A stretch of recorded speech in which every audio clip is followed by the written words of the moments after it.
Ela ntadeva kwe fano jintia kuzawe vaya vichuta charafanga istia kumanya bazahe yeah gas fatsi bazahe sora kuzangari nambi dambi za zikare anga tahimbari keranga zikare vatikita kona we Patikite kona we kuzana karafuza kwe yako sana karafuza kwe kuzana karafuza kwe yako sana karafuza kwe machari sambate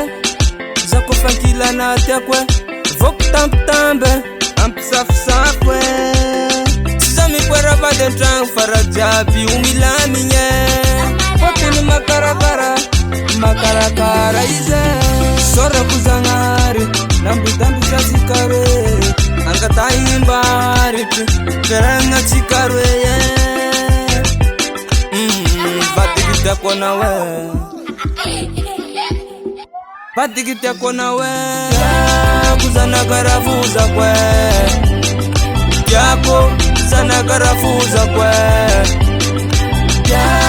kuzana karafuza kwe yako sana karafuza kwe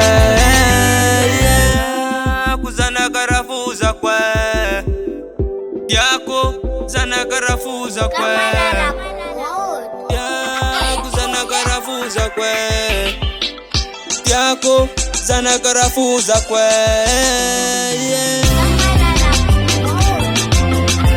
Saint Pare Rachap Pare Saint Pare Rachap Pare kuzana karafuza kwe yako sana karafuza kwe kuzana karafuza kwe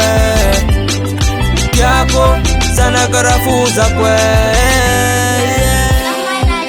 Kola mena na batu Ipatishi masulo nao Ipanareko mampuzao Ijintia kwe